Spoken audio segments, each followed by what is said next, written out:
Hello प्यारे बच्चों, और सब कैसा चल रहा है? उम्मीद है सारे अच्छे होंगे। और अब तो बहुत कम दिन बचे हैं जेई मेन के, तो अंदर से खुश हो रहे होंगे कि नाउ अब वो दिन आ गया है जो अपने साल भर या 2 साल या 4 महीने की मेहनत को दिखा देना है कि हमने क्या किया है। ठीक है, तो उसी सीरीज को ध्यान में रखते हुए जैसा कि बच्चों हम लोग प्रोबेबिलिटी कर रहे थे, लेकिन आज का जो हमारा लेक्चर है ये just basic for board level, JEE main level, और इसके क्वेश्चन ऑब्जेक्टिव बना के पेश किए जाते हैं जेई एडवांस में। यानी आज हम करेंगे theorem of total probability, Bayes theorem जिसको इनवर्स प्रोबेबिलिटी भी बोलते हैं, और इसी पर एक दो क्वेश्चंस। ठीक है, तो आज का लेक्चर हमारा बहुत ज्यादा कॉम्प्लिकेटेड नहीं होगा, क्योंकि इसमें सिंपल एक ही तरह के कंसेप्ट के क्वेश्चंस आते हैं बच्चों। एक ही तरह का कंसेप्ट है, क्वेश्चन की लेंथ भले ज्यादा कम हो सकती है दिए हुए एग्जाम में, लेकिन कंसेप्ट एक ही जैसा है। तो आज हम क्या करेंगे यहां? Theorem of total probability. Let's start. एकदम आपको यह ध्यान देना है कि बेसिकली इससे पहले यानी लेक्चर नंबर 2 में हमने क्या किया था? Conditional probability. कंडीशनल प्रोबेबिलिटी से ही स्टार्ट होता है टोटल प्रोबेबिलिटी। कंडीशनल प्रोबेबिलिटी क्या होता है? कुछ हुआ तो उसके बाद कुछ होगा तो उसकी प्रोबेबिलिटी क्या होगी।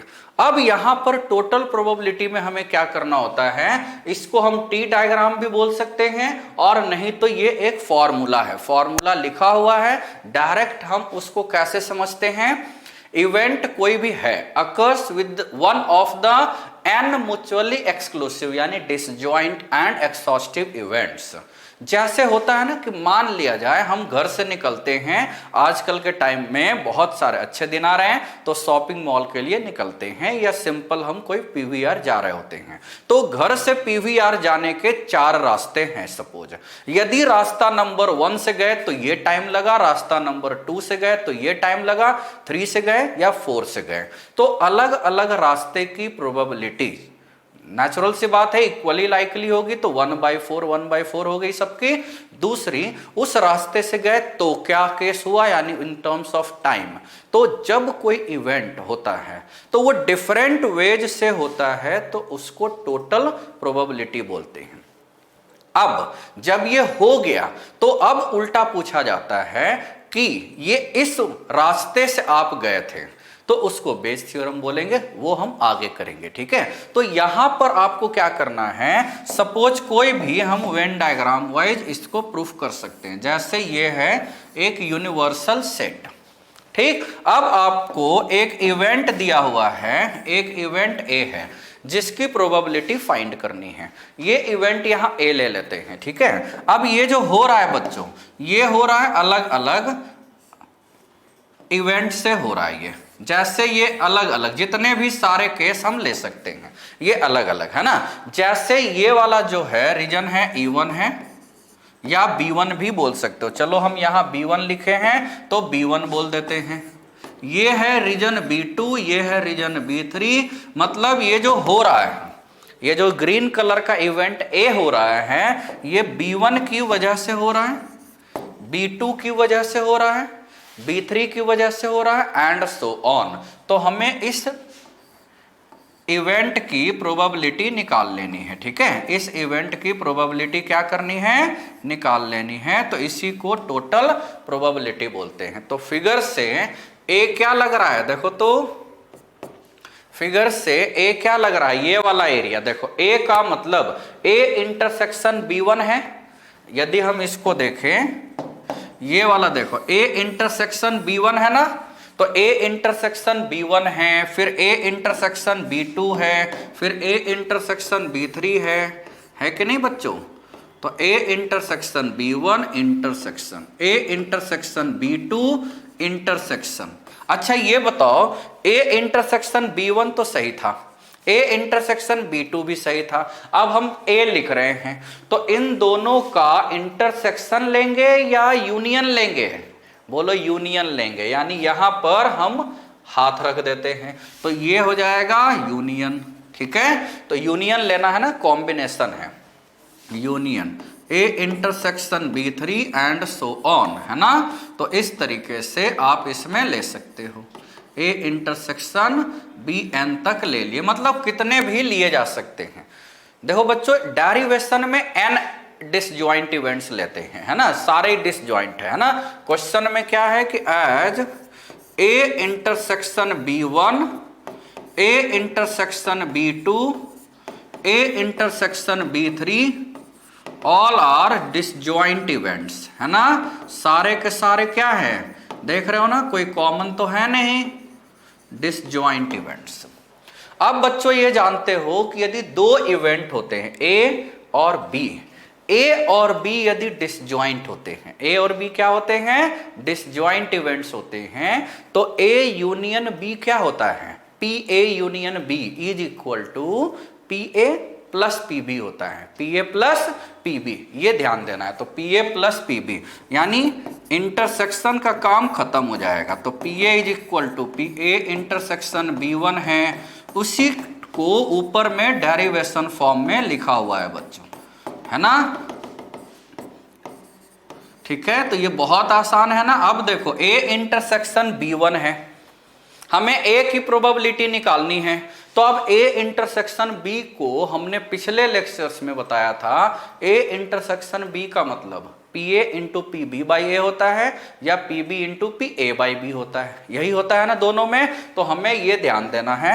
तो A इंटरसेक्शन B1 यानी PB1 into PA by B1, ठीक, यही ना, plus PB2 into PA by B2 and so on. तो ये हम डायरेक्ट ले सकते हैं, इसमें हो जाएगा ना। तो इसमें हमें बहुत ही आसानी से ये वाला सारा निकाल लेना होता है, मतलब कुछ हुआ है तो कुछ होगा, that is the real life. Basically बच्चों, कंडीशनल प्रोबेबिलिटी, टोटल प्रोबेबिलिटी और इनवर्स यानी बेज थ्योरम, मेन यही वो प्रोबेबिलिटी है जो रियल लाइफ जैसे सारे सिग्निफिकेंस देते हैं। कि जैसे होता है ना, हम आगे वैसे बताएंगे बेस थ्योरम में, कि कुछ होता है, होने के बाद डिस्कशन होता है कि अच्छा ये इस वजह से ऐसा रिजल्ट आया, ओके ओके ओके, नहीं नहीं नहीं, नहीं शायद हो सकता है इस वजह से ऐसा रिजल्ट आया। तो ये जो गहन डिस्कशन होता है after completion of the events, उसी को हम आगे बोलेंगे बेस थ्योरम। क्या बोलेंगे, बेस थ्योरम, ठीक है।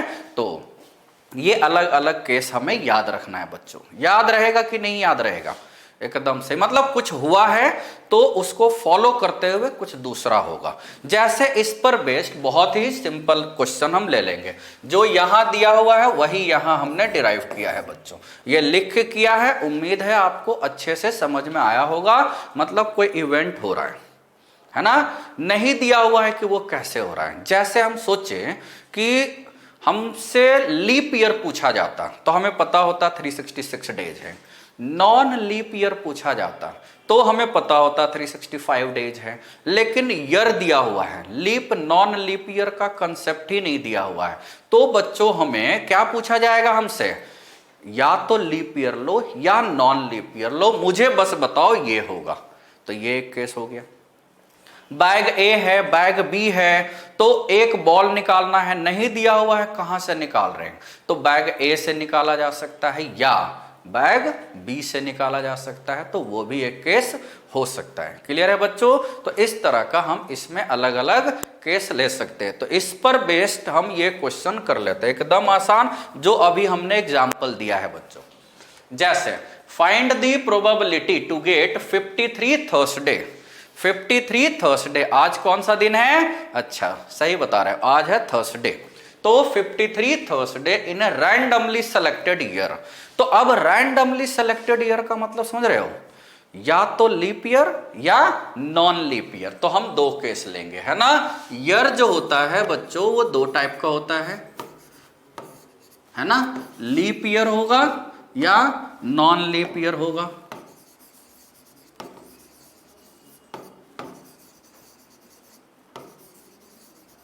लीप ईयर या नॉन लीप ईयर होगा।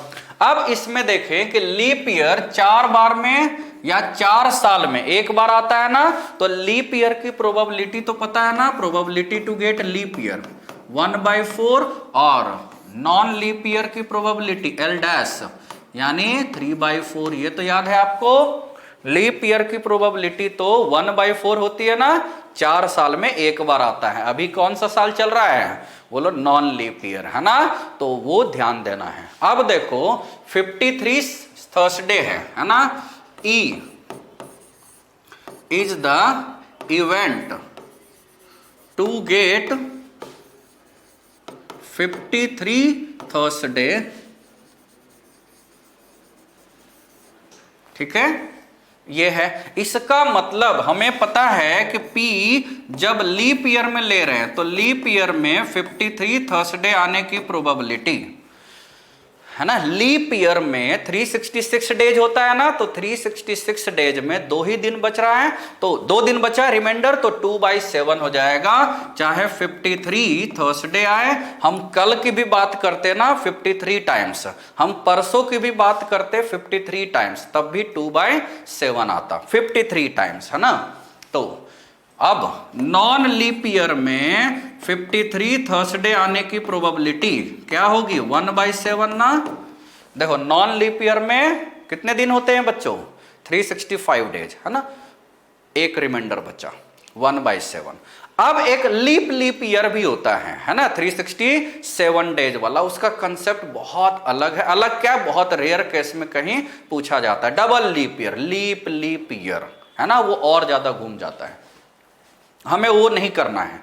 2/7 और 1/7 नाउ, सो यूसिंग, है ना, so using PE is equal to, है ना, PE इज इक्वल टू क्या हो जाएगा, PL into PE/L plus PL dash into PE/L dash, यही ना। तो यहां से PL का मतलब 1/4 इंटू 2/7 प्लस 3/4 इंटू 1/7, तो ये आपका आ गया 5/28, 5/28। आसान है ना, तो ये हम डायरेक्ट कर सकते हैं बच्चों, क्या कर सकते हैं, डायरेक्ट हम ये कर सकते हैं। क्लियर है, एकदम सही बोल रहे हो, याद रखना है। तो 5/28 ये हमें ध्यान देना है। क्लियर है कि नहीं क्लियर है, एकदम सही बोल रहे हो, क्लियर है। तो ये आसान है, और इस पर बेस्ड एक और आसान क्वेश्चन कर लेते हैं। जैसे ये है, bag A contains 9 cards numbered 1 through 9। Bag A में देखो 2 बैग है, बैग ए है और बैग बी है। अब इसमें बैग ए में 9 कार्ड्स है, 1 से 9, बैग बी में 5 कार्ड्स है, इसमें 9 कार्ड्स है, ठीक है, 9 कार्ड्स है 1 to 9, और इसमें है 5 कार्ड्स 1 to 5, 1 to 5, है ना, ये ध्यान देना। अब ए bag is selected at random. अब बैग तो ए भी सेलेक्ट किया जा सकता है या बी भी सेलेक्ट किया जा सकता है। तो बैग सेलेक्ट, बैग तो 2 ही है, तो बैग सेलेक्ट करने की प्रोबेबिलिटी क्या होगी, 1/2 होगी ना। या तो ए सेलेक्ट करो या बी सेलेक्ट करो, and A card is randomly drawn from the bag. दो कार्ड निकालना है, तो अब कार्ड धरती से तो नहीं निकालना है ना, या इधर उधर से तो लेना नहीं है, वो बैग से ही लेना है। तो first of all we have to select bags, ठीक है। उसके बाद तो बैग ए और बैग बी, है ना, ये दिया हुआ। अब PA दिया हुआ है, PB दिया हुआ है, क्लियर है। तो यदि बैग ए सेलेक्ट किया गया तो कार्ड हमसे क्या पूछा जा रहा है, find the probability to get even card, है ना। E is the event to get even card, even card. इसका मतलब क्या हो जाएगा, PE अपॉन, जब बैग ए है, बैग ए में कितने कार्ड हैं, 9, जिसमें से इवन कितने हैं, 4, 2 4 6 8, 4 है ना, तो 4/9 हो गया, ठीक। और बैग बी जो है उसमें टोटल कितने कार्ड है? बैग बी में टोटल है 5 कार्ड्स, जिसमें इवन कितने हैं? 2 4 यानी 2, तो 2/5 हो गया ना। तो ये आ गया, और पी ए पी बी पता है। सो यूसिंग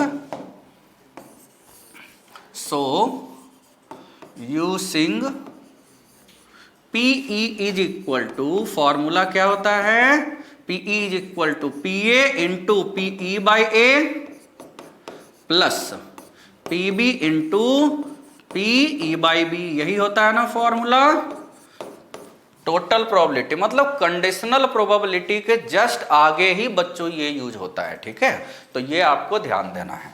तो पीई का मतलब this is equal to P A तो 1/2 है, पीबी भी 1/2 है, तो 4/9 प्लस 1/2 2/5, 1/2 टाइम्स 4/9 प्लस 2/5, तो ये आ गया आपका 20 प्लस 18, 20 प्लस 18 यानी 38 यानी 19/45। 2 से 2 काट दिए, 20 प्लस 18 38/2 यानी 19/45। तो ऑप्शन तो है नहीं, so this is the answer. Clear है बच्चों? तो इस तरीके से बहुत आसान होता है। क्या होता है? बहुत आसानी से हम इसके आंसर ला सकते हैं। क्लियर है? एकदम आसान, मतलब जो इवेंट दिया हुआ है वो हो रहा है किसी और 2-3 तरीके से, तो वो सारे तरीके हमें लेने हैं और उसके बाद टोटल प्रोबेबिलिटी निकाल लेना है। ठीक है, ओके। जैसे इस पर बेस्ड एक जेई मेन में क्वेश्चन आया था, वो देख लेते हैं, है ना। जैसे ये एक आया है, problems asked on JEE main 2019 में, ये है पिछले ही साल का, पिछले साल, है ना।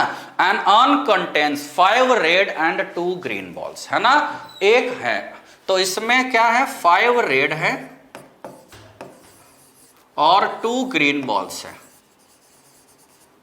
ठीक है, ये दे रखे हैं किसी अर्न में, कोई थैला है जिसमें ये दे रखा है ना। A ball is drawn at random from the urn, किसी थैला से हमें एक बॉल निकालना है। ठीक है, if the drawn ball is green then a red ball is added to the urn. यदि ग्रीन बॉल निकला, हमने आंख मूंद करके एक निकाला, या तो ग्रीन निकलेगा या रेड निकलेगा, तो हम उसमें ले लेते हैं if the red ball is added then, और यदि ड्रॉन बॉल इज रेड तो ग्रीन बॉल ऐड किया गया, यानी ग्रीन बॉल निकला तो रेड बॉल ऐड किए, और ग्रीन बॉल तो अलग से।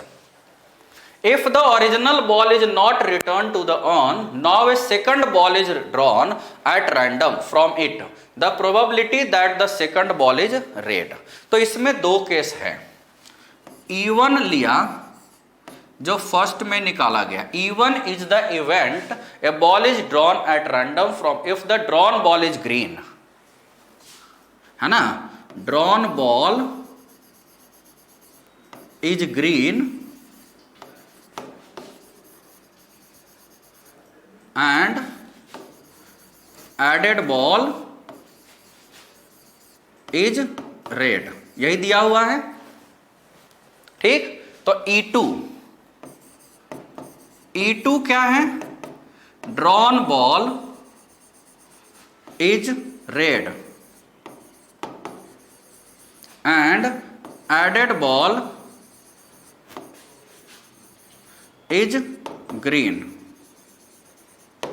ठीक, अब एन अर्न कंटेंस ये, दो 5 रेड है और 2 ग्रीन। देखो ड्रॉन बॉल यदि ग्रीन है बच्चों, यदि ड्रॉन बॉल ग्रीन है, तो ग्रीन यदि है तो ग्रीन आने की प्रोबेबिलिटी क्या होगी, यानी Pe1 आ गया ना, Pe1 आ गया 2/7।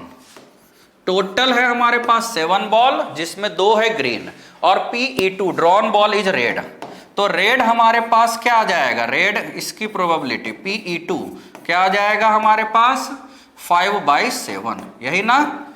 क्लियर है ये, तो 5/7 और 2/7, ये आपको ध्यान देना है। अब देखो ले लेते हैं सेकंड बॉल इज रेड, तो ई का मतलब सेकंड बॉल ड्रॉन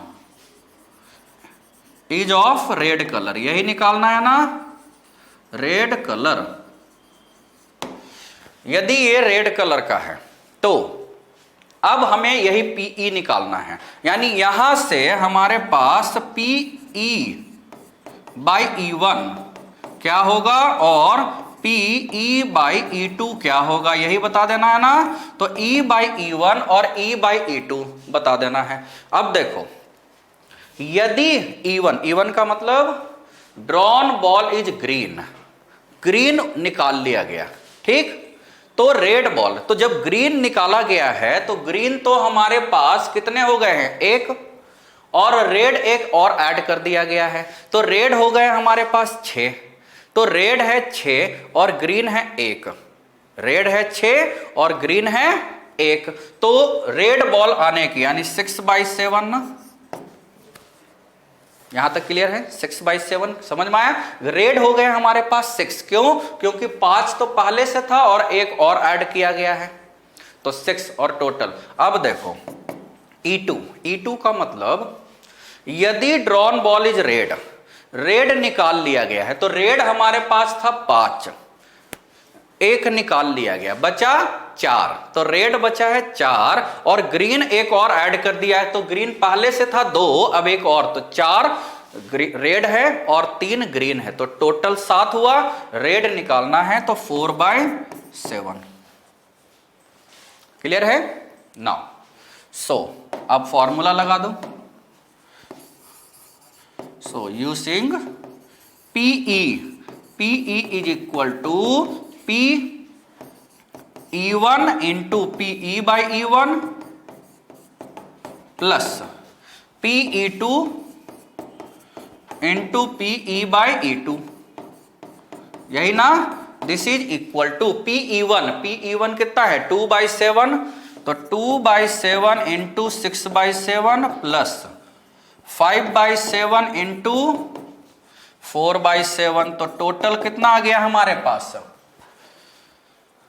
टोटल हमारे पास ये कितना आ गया है, कुछ कैंसिल आउट होगा क्या, देखो 12 प्लस 32 आ गया ना, तो ये आ गया 32/49, 32/49 ये आ गया है,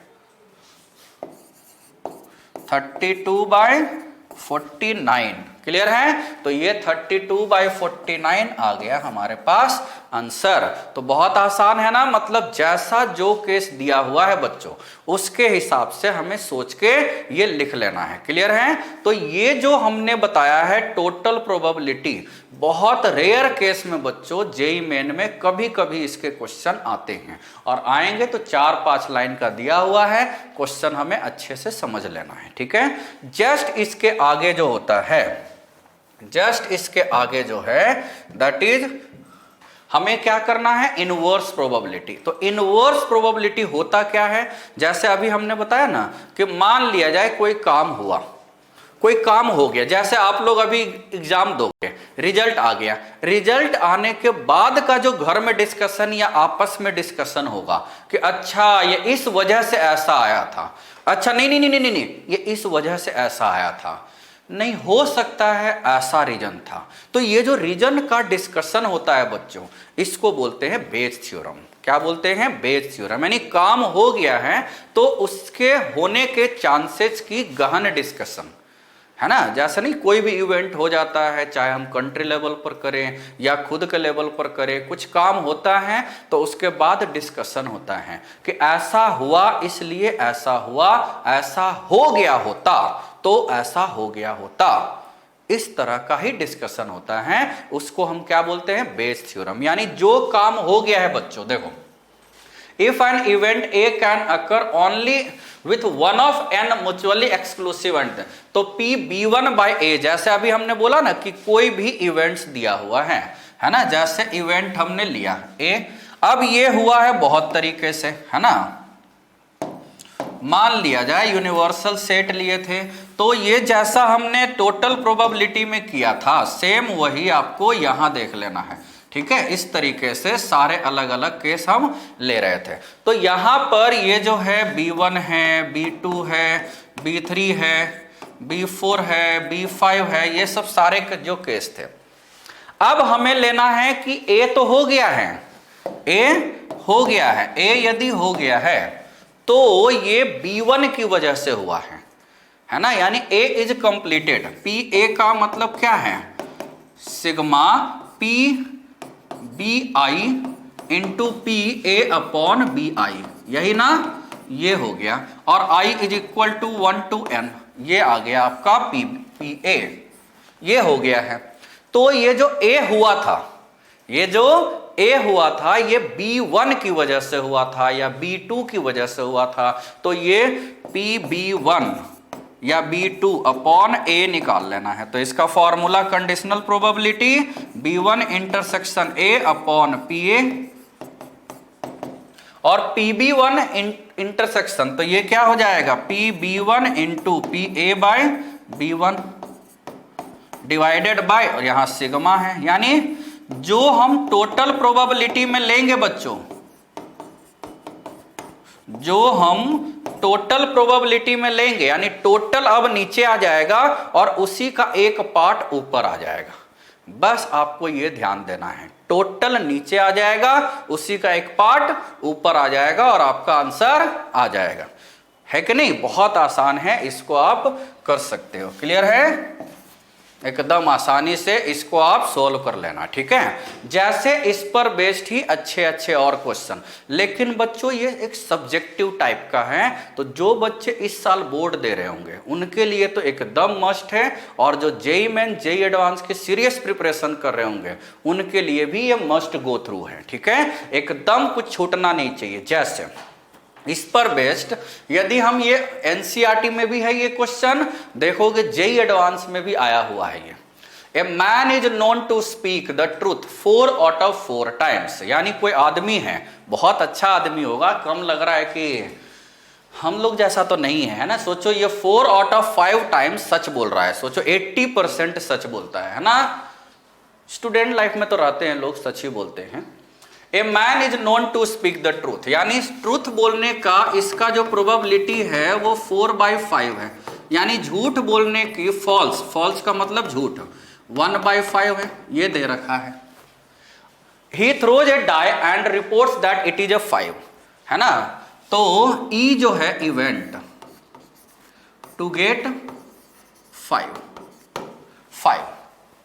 इसका मतलब यदि सच बोल रहा है बच्चों, इसका मतलब यदि सच बोल रहा है तो 5 ही आया होगा, इसका मतलब 1/6 आया ना।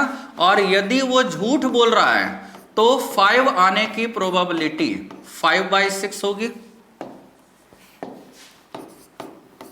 अच्छा, ये 5/6 समझ में आया कैसा? ऐसा नहीं आया कि 5 लाना था इसलिए 5/6। देखो, यदि वो सच बोलेगा तो डाइस में केवल 5 दिखेगा, यानी एक केस आएगा। यदि वो झूठ बोल रहा है कि 5 आ रहा है, इसका मतलब या तो 1 आएगा, या 2 आएगा, या 3 आएगा, या 4 आएगा, या 6 आएगा, है ना। तो इसलिए 5 केस, तो 5/6। अब हमसे पूछा जा रहा है it is actually a 5, it is actually a 5 का मतलब कि 5 आ चुका है तो उसके सच बोलने की प्रोबेबिलिटी क्या है। 5 आ चुका है तो उसके सच बोलने की प्रोबेबिलिटी क्या है। नाउ 5 आ चुका है तो सच बोलने की PT/E, ये बताना है क्या होगा। तो अब PT/E क्या हो जाएगा आपका, PT/E यानी PT intersection E upon PE ना। तो PT इंटरसेक्शन यानी P क्या हो जाएगा, T into PE/T divided by, same वही फॉर्मूला लिख देना, और नीचे में टोटल होगा। जो इवेंट हुआ वो सच और झूठ दोनों से हुआ था ना, है कि नहीं। तो PF इंटू PE/F। अब सारा डेटा यहां पर पुट कर देना है, आंसर अपने आप आपका क्या हो जाएगा, आ जाएगा। तो PT का मतलब देखो 4/5 इंटू 1/6 है, और डिनोमिनेटर में 4/5 इंटू 1/6, 1/5 इंटू 5/6, 30 हम काट ले रहे हैं बच्चों, ठीक है। तो ये आ रहा है 4/4 + 5 यानी 4/9। आसान है ना, ऐसा नहीं कि हम एलसीएम में मतलब कैंसिल वो सब कर रहे हैं, कुछ नहीं, हमने ऐड कर दिया, ये 4/9 आ गया, तो ये आ गया आपका आंसर। आसान है कि नहीं आसान है? यही वाला क्वेश्चन ना 3 आउट ऑफ 5 टाइम्स देके, 3 आउट ऑफ 4 टाइम्स देके ये जेई में आया था, उसी को हमने 4 आउट ऑफ 5 टाइम्स ले लिया। क्लियर है? अब देखो इस पर एक और क्वेश्चन देख लेते हैं। देखो अब इसमें सेम वही क्वेश्चन, देखो बच्चों पूरा एनसीईआरटी प्रोबेबिलिटी इस पर बेस्ड भरा हुआ है। आप कोई भी 5-10 क्वेश्चन रिवीजन के लिए ही एनसीईआरटी के, चलो कुछ नहीं तो सोल्ड एग्जाम्पल के, मतलब मिसलेनियस के सोल्ड एग्जाम्पल ही कर लेना, आपका प्रोबेबिलिटी बहुत अच्छा हो जाएगा। जितना अच्छा एनसीईआरटी में दिया हुआ है प्रोबेबिलिटी, मुझे नहीं लगता कि in last 42 years JEE advance में उससे कोई टफ क्वेश्चन पूछा है। आपका एनसीईआरटी एकदम परफेक्ट है, तो आपका प्रोबेबिलिटी परफेक्ट है, कुछ नहीं अलग से आपको करने की जरूरत है। ठीक है, नाउ अ कार्ड फ्रॉम, ये दूसरा क्वेश्चन है, card from pack of 52 cards is lost. एक कार्ड लॉस हो गया फ्रॉम द रिमेनिंग कार्ड्स, तो कितने कार्ड्स बचे? बोलो 51 कार्ड्स। ठीक है, remaining cards 2 cards are drawn and are found to be heart. ये दोनों हार्ट हैं। हार्ट कितने होते हैं भाई? अच्छा 13 होते हैं ना, अभी उसी का मौसम चल रहा है। तो find the probability that missing card is also a heart, मतलब मिस हो जाता है भाई, ऐसा टाइम ही चलता है ना फरवरी वगैरह में कि हार्ट ही हमें मिस रहता है, मतलब है ना, तो या नहीं भी रहता है तो सोचते रहते हैं that missing card is also a heart. अब क्वेश्चन में ये है कि मिसिंग कार्ड जो है वो या तो हार्ट हो या नॉन हार्ट हो। दो केस में, चूंकि 2 केस होगा ना, या तो हार्ट या नॉन हार्ट। उसके बाद 2 कार्ड्स निकाले गए है ना, तो हमें इसमें क्या करना है, इवन जो है मिसिंग कार्ड, जो मिसिंग कार्ड है बच्चों इज ऑफ हार्ट, और दूसरा E2 जो है ये मिसिंग कार्ड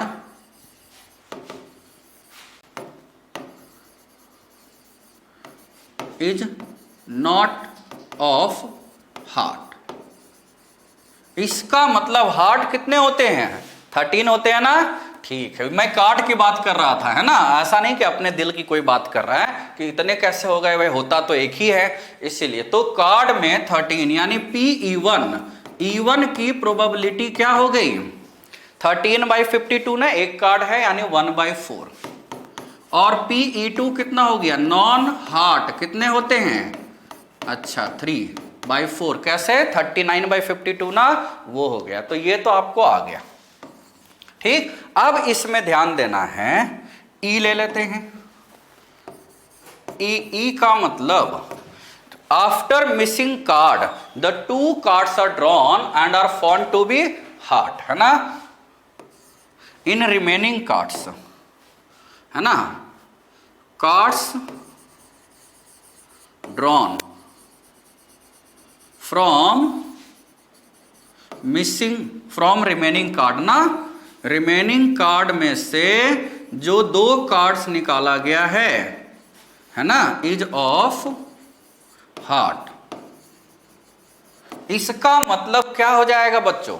इसका मतलब हमारे पास है, यदि मिसिंग कार्ड हार्ट है तो 2 कार्ड, देखो अब मिसिंग कार्ड यदि हार्ट है तो अब हार्ट कितने बचे हैं हमारे पास? 12, तो 12 में से 2 निकालना है, चूंकि दोनों हार्ट होने चाहिए, 12 में से 2। अब नीचे में क्या है? 51C2 ना, चूंकि टोटल 51 में से 2 है। सिमिलरली Pe/E2, अब जब मिसिंग कार्ड नॉन हार्ट है तो टोटल तो 51C2 ही था, जिसमें से अब हार्ट तो अभी भी 13 है ना, तो 13C2 हो गया आपका, बस यही हो गया। तो अब यहां पर क्या निकाल लेना है बच्चों? निकालना क्या है? फाइंड द प्रोबेबिलिटी दैट, यदि 2 कार्ड बाद के हमें दिख गए कि वो हार्ट है, तो बताना है कि मिसिंग कार्ड वॉज हार्ट, यानी Pe1 अपॉन E बताना है क्या होगा। तो Pe1/E क्या होता है? Pe1 intersection E divided by PE. अब पीई में तो दोनों केस ले लेना है ना बच्चों, तो PE1 इंटरसेक्शन E, तो ये आ जाएगा आपका PE1 into PE by E1। देखो अब केवल डेटा पुट कर लेना है, बस खत्म।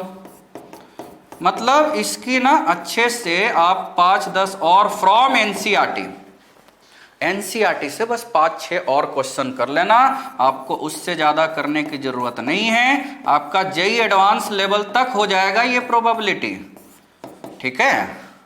तो PE1 कितना है 1/4 है ना, यहां से लिख लेते हैं this is equal to 1/4 into कितना E/E1, बस डेटा ही पुट करना है 12C2 अपॉन 51C2 और नीचे में 1/4 12C2 upon 51C2 plus 3/4 into 13C2 upon 51C2। तो देखो क्या क्या कट गया भाई, सब कैंसिल्ड आउट हो लग रहा है, 4 ये सब कैंसिल्ड आउट। तो ऊपर में आ गया 12C2, नीचे में 12C2 प्लस 3 इंटू 13C2। अब 12C2 कितना होता है वो भी याद है आपको, 12 इंटू 11/2 तो 6 यानी 66 आ गया ये, डिवाइडेड बाय नीचे में 66 प्लस 66 यहां लिख देते हैं 66 प्लस 3 इंटू 13C2, तो 13 इंटू 13C2 का मतलब 13 इंटू 12/2 13 इंटू 6, तो 13 इंटू 6 कितना 78, तो ये आ गया आपका 66 प्लस ये 210 यानी ये हो गया 80 होता तो 240 यानी 240 होता, 6 कम गया तो 234, यानी यहां से आ गया 230 यानी 300 आ गया ये पूरा 300। अब यहां कट रहा है ना 66 अपॉन 300 क्या होता है भाई, किससे कट जा रहा है 6 से तो कट रहा है ना, तो 11/50 यानी फाइनली 11 आंसर क्या आ गया 11/50। तो ये जो बच्चों है ये आपका पूरा का पूरा हम आज ज्यादा इसलिए नहीं कर रहे हैं क्योंकि इससे question subjective mode JEE advanced के लिए फॉर्म होते हैं, उसी को जेई एडवांस ऑब्जेक्टिव मोड में दे देता है एनसीईआरटी में सब्जेक्टिव जो होते हैं। तो हम इस लेक्चर को यहीं पर कंक्लूड करेंगे। अगले लेक्चर्स में हम क्या करेंगे, तो अगले लेक्चर्स में केवल अब बाइनोमियल प्रोबेबिलिटी डिस्ट्रीब्यूशन और टेस्टिमोनियल के question plus PYQs in JEE main करेंगे। यानी जो अगला लेक्चर्स आपका होगा वो मेन प्रोबेबिलिटी का लेक्चर्स होगा, क्योंकि उसमें हम कम से कम बच्चों 6 से 8 तो पीवाईक्यूज इन हाल फिलहाल के साल के करेंगे ही, ठीक है। तो वो आप अगले लेक्चर्स को आपको जरूर देखना है। तब तक के लिए बच्चों bye bye, okay, thank you.